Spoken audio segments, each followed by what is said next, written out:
Bienvenue dans l'édition Pirate Tactique Civile. Oui, vous m'avez bien entendu. Aujourd'hui, aidé d'un rechargeur professionnel, nous allons prendre Pirate Chain, transformer un tir de canon populaire en cartouche de fusil de chasse professionnel.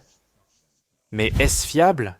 Y a-t-il des raisons légitimes de l'utiliser? Et surtout, est-ce que ça tue?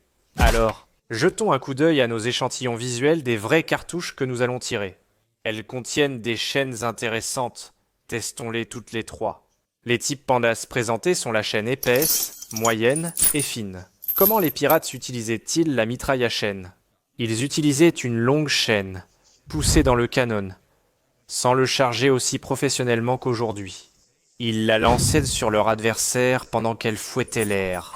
L'idée était que cela frappe le gréement et les cordages importants, déchirant le bateau et le rendant inutilisable. Parfois, ils ajoutaient de gros boulets de canon de chaque côté de la chaîne pour plus d'énergie et d'élan. Avant le test de létalité dans la gélatine balistique, nous voulons vérifier. Cet objet est-il précis en vol? Nos 3 cibles croissants papier sont prêtes, passons de la chaîne fine à la lourde. Chargeons-les. Ces trucs ont vraiment fière allure grâce à l'aide de notre rechargeur professionnel. À ne pas essayer chez vous, et je ne le ferai pas non plus. D'abord, la chaîne fine. Ensuite, notre chaîne moyenne.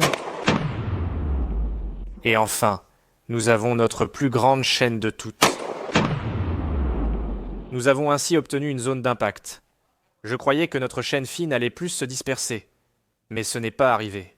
Notre chaîne lourde, bien sûr, avait un schéma assez serré parce que la chaîne elle-même n'était pas très longue, et notre chaîne moyenne est aussi restée assez regroupée, mais elle a tout de même coupé un peu plus que notre chaîne fine. Ce schéma est impressionnant. Pour un impact, la coupure mesure environ 10 cm. Maintenant, j'ai un peu envie de voir combien d'énergie elles ont toutes à l'impact, et à quel point elles vont exploser leur cible. Nous avons 3 ananas, un pour chaque type de chaîne, de la plus fine à la plus épaisse. Commençons par la chaîne fine, chargée professionnellement. 3, 2, 1, feu. J'ai vu peu de transfert d'énergie, mais il y en a eu. Entaillé en grand, avec la longueur de la chaîne qui coupe à travers, ensuite la chaîne moyenne chargée professionnellement. Tire en 3, 2, 1. Ça sent vraiment bon ici. On a touché ce deuxième ananas et on dirait qu'on a à peine effleuré le bord. Mais je pense que c'est parce que, comme on a pu le voir au ralenti, la chaîne reste regroupée un peu plus longtemps que ce à quoi je m'attendais avant de s'étaler. Donc, on le frappe un peu comme avec une volée de plomb, ce qui nous laisse avec l'ananas qui va être touché par la grosse chaîne. Et enfin, notre grosse chaîne rechargée professionnellement. Tire dans 3, 2, 1. Pour ce gars-là, je croyais qu'on l'avait juste effleuré, mais en le tournant, on voit qu'on lui a vraiment enlevé un bon morceau. Ça a traversé si vite qu'on n'a pas vu d'explosion massive. Donc je suis assez surpris que ce nick n'ait pas explosé. L'ananas. Mais notre test de gélatine balistique révélera tout, surtout avec l'ananas déjà entaillé. Et je veux vraiment voir toute l'énergie sur cette grosse chaîne. J'ai ce seau d'eau de 20 litres qui devrait idéalement être touché et explosé, nous montrant la quantité de dégâts que cette grosse chaîne peut vraiment causer. Grosse chaîne contre bidon d'eau chargé par un professionnel, tir dans 3. 2, 1. Maintenant, je n'ai pas vu la chaîne sortir au ralenti, mais voici l'entrée. Ça s'étale déjà pas mal, et regardez ça. On a notre chaîne à 6 maillons, elle est soudée ensemble, et ils ne se sont pas séparés. C'était beaucoup d'énergie complètement transférée dans la cible 100 puisque ça ne l'a pas traversée. Mais maintenant, testons les 3 types contre notre gélatine balistique. Et bien sûr, d'abord, un mot de nos sponsors qui rendent cela possible. Aujourd'hui, GoDarkBag soutient nos expériences scientifiques. Il fabrique d'excellents sacs de blocage ondes électromagnétiques faciles à ouvrir pour y glisser votre téléphone portable. Quand vous les fermez, ils bloquent totalement tout signal cellulaire. Et voilà. Comme ça, c'est aussi efficace que d'avoir un téléphone jetable. Assurez-vous de jeter un œil au sac Godark, leurs produits sont vraiment excellents. Enfin, un clin d'œil à HSL Munitions, qui ne sponsorise pas cette chaîne car leur code a trop été utilisé. Avec le code SHIP9, les paquets de 1000 cartouches 9 mm sont expédiés gratuitement. Ils ont dit « On ne peut pas te sponsoriser avec ce code, mais j'ai vérifié. Ils donnent toujours la livraison gratuite. » Revenons maintenant à la vidéo. D'abord, notre chaîne fine chargée professionnellement. 3, 2, 1, feu. Oh là là. Regardons ces résultats sur le gel.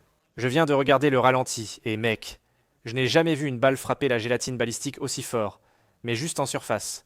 Parce qu'en regardant ça, on dirait que le gel a arrêté toute la chaîne à l'intérieur et qu'elle n'a presque pas pénétré. Comme vous pouvez le voir ici, elle a frappé sur environ 1 pouce. Je dirais qu'il n'y a pas de pénétration, contrairement à la grenaille d'oiseau qui peut pénétrer autant ou plus. Ça a vraiment déchiré cette gélatine comme jamais vu. On passe au tir avec la chaîne moyenne dans 3. 2, 1. Honnêtement, je dois dire que je suis assez surpris par notre tir avec la chaîne moyenne. Vous pouvez voir qu'elle dépasse encore à l'extrémité, mais elle a quand même pénétré de 10 cm, et s'est arrêtée juste ici. Donc, il faut qu'on retire cette chaîne. Oh là là, tu sais, c'est parfaitement mortel. Observe comment la force a tordu cette chaîne malgré un bon impact. Enfin, notre chaîne épaisse rechargée professionnellement. Tir en 3, 2, 1. C'était terrifiant. Comme vous voyez, nous ne sommes pas encore au gel balistique, mais à mon nouveau camion. Mais voici cette chaîne. D'une manière ou d'une autre, la chaîne que je pensais être la plus pénétrante a frappé avec l'énergie d'un pistolet de paintball, ou peut-être juste avec la vitesse. Et puis elle est revenue vers moi en volant, et a failli me cogner la tête. Mais il y a une petite consolation ici. Vous voyez, tout ce qui frappe la gélatine balistique et qui rebondit ensuite vers vous. Ça peut faire mal et laisser une marque, mais comme on a nos protections pour les yeux et les oreilles, ça ne va pas causer de dommages permanents. Peut-être juste quelques bleus ou une marque. Mais l'impact n'a même pas pénétré. Et voici nos 3 chaînes. Je dirais que la chaîne moyenne va être la plus mortelle, et je suis vraiment très surpris par ça. Je pensais que notre chaîne lourde serait sûrement la gagnante.